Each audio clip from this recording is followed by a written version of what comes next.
Doctor Salman Misbahi صاحب حافظہ اللہ تعالی، ان کی رات کو ہی ایک ویڈیو وائرل ہوئی ہے، اور اس طرح کی جب ویڈیوز آتی ہیں تو فوراً لوگ ہمیں بھیج دیتے ہیں تاکہ ہم اس حوالے سے کوئی ریبٹل کے طور پر بات کر دیں امت کی اصلاح کے لیے۔ تو وہ ایک سوشل میڈیا کا چینل ہے، اس کے اوپر بیٹھ کے پاکستان کے جو موجودہ حالات ہیں اس کے اوپر ڈسکشن کرتے ہوئے کہہ رہے تھے کہ ہمارے جو حکمران ہیں انہیں سبق سیکھنا چاہیے کہ یہ پاکستان تو حضرت داتا گنج بخش جن کا آج کل عرس جاری ہے، علی حجویری صاحب المتوفہ 465 ہجری، آلموسٹ 1000 سال ہونے والے ہیں ان کو فوت ہوئے ہوئے، تو وہ پاکستان بنانے والوں میں شامل ہیں۔ اگر پاکستان کو خزانے میں کمی ہے، گنج اگر ختم ہو گیا ہے، گنج کہتے ہیں خزانے کو، وہ کہتے ہیں گنج بخش تو ہمارے پاس موجود ہے۔ ہمارے حکمرانوں کو چاہیے کہ بجائے IMF سے قرضہ مانگنے کے وہ ان کے درباروں پر جائیں، ان سے جا کر مانگیں، اور استغفر اللہ واتوب الیہ اپنے بابوں کو جسٹیفائی کرنے کے لیے اینڈ پہ انہوں نے جو حدیث پڑھی وہ نبی علیہ السلام سے متعلق تھی، صحیح بخاری کی حدیث، انما انا قاسم واللہ یعطی، وہ انشاءاللہ میں بعد میں ایڈریس کرتا ہوں اس حدیث کو۔ تو وہ اپنے بزرگوں کے بارے میں کہہ رہے تھے کہ آپ ان سے جا کر مانگیں، آپ کے مسئلے حل ہو جائیں گے۔ دکھ کی بات یہ ہے کہ داتا صاحب کا پاکستان، حضرت خواجہ غریب نواز کا پاکستان آج اس سال پہ کھڑا ہے۔ کبھی یہ IMF سے مانگنے جا رہا ہے، کبھی یہ کسی سے مانگنے جا رہا ہے۔ وہ IMF سے جو مانگنے جاتے ہو تو کبھی یہاں کے بھی عرض کر دو گنج بخش فیض عالم مظہر نور کیا کہنے ہیں، خدا تمہیں ہدایت دے، تمہاری عقل پہ پتھر پڑ گئے۔ یہ حضور نبی علیہ السلام کا فیض ہے، ادھر سے نہیں خزانے ختم ہو گئے۔ انما انا قاسم اللہ یؤتی، یہ نہیں ختم ہوگا۔ کہنے والے بھی سلطان الہند ہیں، یہ نہیں کہ زید نے کہہ دیا، بکر نے کہہ دیا۔ دیکھو تو کہنے والے کون ہیں؟ گنج بخش فیض عالم مظہر نور خدا نا کی سارا پیر کامل۔ تو سب سے پہلے تو میں ڈاکٹر سلمان مصباحی صاحب سے ریکویسٹ کروں گا کہ آپ پاکستان کے جتنے زندہ پیر بابے بزرگ موجود ہیں نا، ان ساروں کو اکٹھا کر کے داتا دربار لے جائیں۔ حکمران تو نہیں جا رہے نا، حکمران تو آپ کی نظر میں فاسق ہیں، فاجر ہیں، مجرم ہیں، آپ تو نیک روحیں ہیں نا، ساری نیک روحیں پاکستان کی اکٹھی ہو کے جائیں درباروں پہ اور جا کے ان سے ریکویسٹ کریں کہ جی ہمارا یہ IMF کا قرضہ اتار دیں، ہماری بجلی پوری کر دیں۔ 1965 تک تو آپ راوی کے پل پہ آ کے بم پکڑتے تھے، آپ کے دربار پہ بم ٹھوک کے چلا گیا ایک بندہ، وہ آپ سے نہیں پکڑا گیا۔ ہو سکتا ہے ان دنوں میں آپ کسی وزٹ کے اوپر ہوں، تو مہربانی کریں اب تو اس ملک کے اوپر کوئی نظر کرم فرمائیں۔ تو یہ آپ حکمرانوں کو کیوں مشورہ دے رہے ہیں؟ اس میں تو 4 باتیں اور نکل آئیں گی۔ حکمران چلے بھی جائیں، نکلنا تو اس میں سے کچھ نہیں ہے، ہاں ذلت مزید بڑھ سکتی ہے۔ تو پھر آپ لوگ کہیں گے جی حکمران تو آپ کو پتا ہے فاسق اور فاجر ہے، تو بزرگوں نے تو ان کی سننی نہیں ہے۔ تو آپ لوگ جاؤ نا، بجائے حکمرانوں کو مشورہ دینے کے، یہ جو شرکیہ ایکٹیویٹی پرفارم کرنی ہے وہ آپ خود کرو، اور پھر نکالو اس میں سے جو نکلتا ہے، اور یہ کہانیاں کروانی بند کر دیں آپ لوگ۔ اصل میں ان لوگوں نے قرآن و سنت تو پڑھا نہیں ہوا، یہ بزرگ بابوں کی کتابیں پڑھتے ہیں، اور اس کتاب کا تو میں بے شمار دفعہ پوسٹ مارٹم کروا چکا ہوں، کشف المحجوب کا، جو منسوب ہے علی بن عثمان حجویری کی طرف۔ ہم 1 ٹن حسن ظن رکھ لیتے ہیں کہ انہوں نے نہیں لکھی ہوگی، لیکن ان کے ماننے والے تو انہی کی طرف منسوب کر رہے ہیں۔ اس کتاب کے اندر باقاعدہ طور پر انہوں نے ٹیمپرڈ تورات کا ایک گستاخانہ واقعہ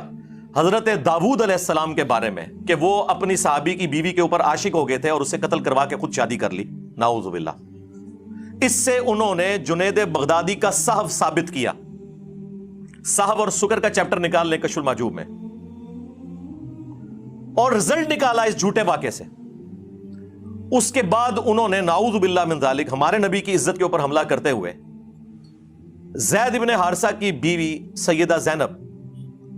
ان کی طرف ایک جھوٹا واقعہ منسوب کہ نبی علیہ السلام کو وہ ایک دفعہ آپ کی نظر پڑ گئی تو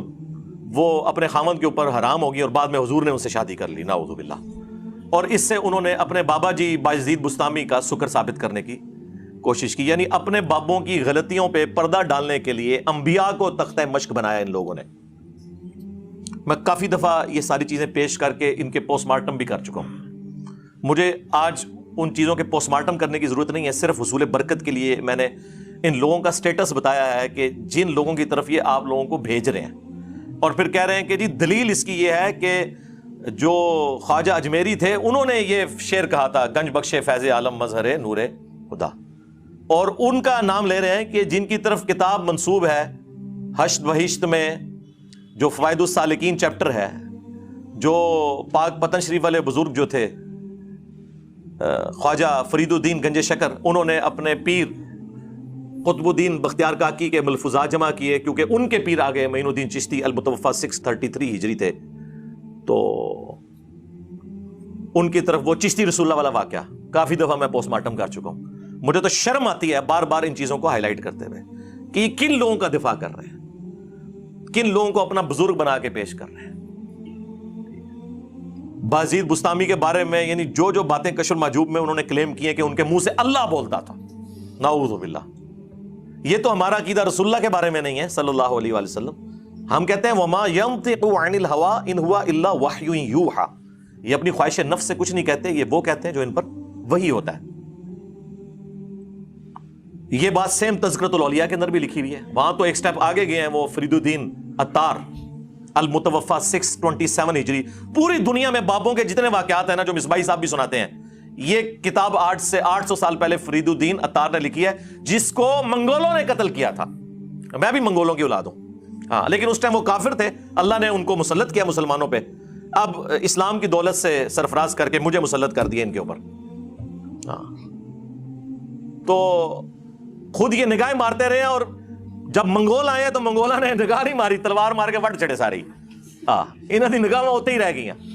تو فرید الدین عطار نے تذکرۃ الاولیاء میں بازید بستامی کے بارے میں لکھا ہے کہ لوگ ان کے اوپر خام خواہ الزام لگاتے ہیں، ان کے منہ سے تو اللہ بولتا تھا. اگر انہوں نے یہ کہہ دیا کہ قیامت کے دن محمد اور تمام نبی میرے جھنڈے کے نیچے ہوں گے تو اس سے کیا فرق پڑتا ہے، وہ تو اللہ ان کے منہ سے بول رہا تھا. جی وہ تو آڈے کسی بابے نو کھنگڑ بھی نہیں دینا قیامت والے دن. ویسے تو آپ کو بتاتے ہیں جی بخاری مسلم میں حدیث ہے کہ اس دن انبیاء بھی نفسی نفسی کر رہے ہوں گے. اچھا انبیاء نفسی نفسی کر رہے ہوں گے اور بابے کہہ رہے ہوں گے کہ محمد اور تمام نبی میرے جھنڈے کے نیچے ہوں گے. بلکہ اس سے اگلی بات لکھی ہوئی ہے لوائی اعظم من لوائی محمد، میرا جھنڈا محمد کے جھنڈے سے بھی بڑا ہوگا. یہ بازید بستامی نے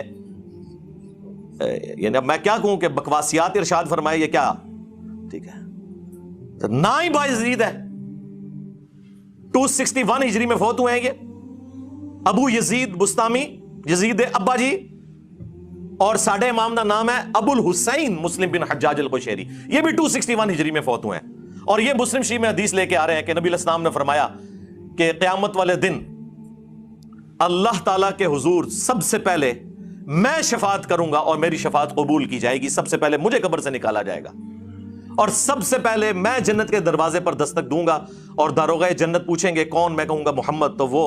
عرض کرے گا کہ مجھے حکم بھی یہی تھا کہ آپ کے نام کے اوپر دروازہ کھولا جائے. ہمارے امام جو ہیں وہ سینٹرڈ اراؤنڈ پروفٹ ہیں اور ان کے امام جو ہیں وہ اپنے اراؤنڈ سینٹرڈ ہیں. یہ فرق ہے. خیر اس کے اوپر میں اتنی دفعہ بول چکا ہوں کہ مجھے پھر 1 گھنٹہ صرف ان بابوں کا پوسٹ مارٹم کرنے کے لیے چاہیے. میں مصباحی صاحب کی اس اسٹیٹمنٹ کی طرف آتا ہوں جو انہوں نے کہا کہ جی جا کے تو بابا جی سے مانگنا شروع کر دیں، تو بابا جی جو ہے وہ ہیلپ آؤٹ کر دیں گے، IMF سے مانگنے کی ضرورت نہیں. تو سرکار جاؤ نا، منگو نا. اب یہ اس طرح کی باتیں پتہ کیوں کرتے ہیں؟ انہوں نے بابوں سے یہی کچھ سیکھا ہوا ہے. کشف المحجوب سے یہ واقعہ لیا ہوا ہے جو وہ سناتے ہیں بڑے شوق سے. وہ کہتے ہیں کہ جی وہ ہمارے جو پیر بھائی ہیں نا انہوں نے مجھے خود سنایا. علی بن عثمان حجویری صاحب کے پیر بھائی نے ان کو یہ واقعہ سنایا کہ جی جو ہمارے مشترکہ پیر صاحب تھے نا ابو الفضل خطلی، سلسلہ جنیدیہ میں تھے وہ، تو ایک دفعہ ان کی حجامت بڑی ہوئی تھی اور ان کے پاس پیسے نہیں تھے. کہنے لگے یا اللہ تیری نبی کی سنت ٹوٹ رہی ہے تو مجھے کچھ پیسے عطا کر دے. تو وہ پیر بھائی ان کا جو علی اجویری صاحب کو کہانی کروا گیا، وہ کہتا ہے جی میں اس وقت درخت کے اوپر چڑھا ہوا تھا، یہ شہتوت کا جو درخت ہے نا اس کے لیے، کیڑوں کے لیے وہ جو پتے اکٹھے کرنے کے لیے. تو کہتے ہیں کہ میں نے خود اپنی آنکھوں سے دیکھا کہ جی درخت کے پتے، اس کی ٹہنیاں، اور اگلی کہانی سنو اس کی جڑیں بھی سونے کی ہوگی. جڑ کی تو نظر آندی ہے. اور مصباحی صاحب سناتے ہوئے کہتے ہیں ہاں نا، یعنی میں آپ ایک ہے.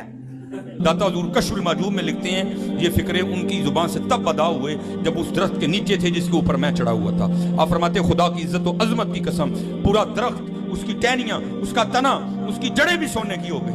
سارا سارے سونے کا ہو گیا. اب وہ جو ہے نا وہ مٹی اٹھانے کے لیے نیچے وہ تو نیچے دیکھا تو زمین سونے کی زمین سونے کی حضرت یہ کیا ہوا دائیں دیکھا تو سونا بائیں دیکھا تو سونا آگے دیکھا تو سونا پیچھے دیکھا تو سونا اب بابا جی نے کام کیا تھا کیوں نہیں مٹی دیا ٹیما پھڑان دیا اور کہتا حضور کہاں سے پکڑاؤں مٹی ہے ہی نہیں جہاں تک نظر جاتی سونا ہی سونا ہے ٹھیک ہے اب مصباحی صاحب تو بیچارے یہ کہانیاں سنتے اور سناتے رہے ہیں انہوں نے تو آپ کو یہی کہنا ہے کہ جی کوئی بابا نگاہ مارے تو کوئی درخت سونے کا ہو جائے میرے بھائی یہ تو اس قسم کے واقعات اگر ہونے ہوتے نا اللہ کے لیے کوئی ناممکن نہیں ہے لیکن جو چیزیں ہم نبی علیہ السلام کے بارے میں کلیم نہیں کر سک رہے دنیا کو اللہ تعالیٰ نے اسباب کے ساتھ جوڑا ہوا ہے آپ وہ باتیں اپنے بابوں کی طرف کیوں منسوب کرتے ہیں کہ اوپر دیکھا تو سونا دائیں دیکھا تو سونا بائیں دیکھا تو سونا اور ٹھیک ہے جی اور مٹی کے ڈھیلے بھی نہیں جناب سنجے کے لیے مل رہے سونا ہی سونا کہانیاں سارے ہی سونے کا ایویں کہنا سارے ہی سونے کا تو میرے بھائی سورہ توبہ پڑھیں سب سے کرٹیکل جنگ نبی علیہ السلام کی مبارک زندگی کی غزوہ تبوک 1.5 لاکھ کی فوج لے کر کیسر روم عرب کے بارڈر پہ آ گیا دنیا کی سب سے بڑی سپر پاور اور نبی علیہ السلام کے پاس صرف 30,000 جانثار صحابہ ہیں جن کے پاس سامان بھی پورا نہیں ہے اور مخالفت میں 1.5 لاکھ کا لشکر باقی صحابہ جا نہیں سکتے ساتھ سورہ توبہ آیت نمبر 92 میں اللہ تعالیٰ فرماتا ہے کہ اے نبی علیہ السلام تمہارے پاس لوگ حاضر ہوتے ہیں کہ ہمارے لیے کوئی سواری کا بندوبست کر دیں ہم بھی آپ کے ساتھ جائیں جہاد کے لیے تو تم ان سے فرماتے ہو کہ میں کوئی ایسی چیز نہیں پاتا کہ جس کے ذریعے میں تمہاری مدد کر سکوں تمہارے لیے سواری اور جانے کا ساز و سامان ارینج کر سکوں تو تم دیکھتے ہو کہ یہ تم سے اس حال میں پلٹتے ہیں کہ ان کی آنکھیں آنسوؤں سے تر ہوتی ہیں اس غم کے سبب کہ وہ اپنے نبی کے ساتھ مل کر اللہ کی راہ میں جہاد نہیں کر سک رہے تو اس وقت حضور علیہ السلام نے تو نہیں اوپر دیکھا تو سونا درخت دیکھا تو سونا ادھر دیکھا تو سونا وہ تو ترمذی میں اوپر تلے 2-3 احادیث موجود ہیں کہ سیدنا عثمان غنی رضی اللہ تعالیٰ عنہ علیہ السلام نے اپنی جو دولت تھی حضور کے قدموں پہ نشاور کی تبوک کے موقع پر اور نبی علیہ السلام نے انہیں جنت کی بشارت سنائی تو ظاہری اسباب تو اختیار کر رہے ہیں نبی علیہ السلام کی تو کہیں یہ تعلیمات نہیں ہے کہ آپ کو پیاس لگے تو آپ جو ہے وہ 10 دفعہ دروشی پڑھ لیں بھوک لگے تو 10 دفعہ آپ سبحان اللہ و بحمدہ سبحان اللہ العظیم پڑھ لیں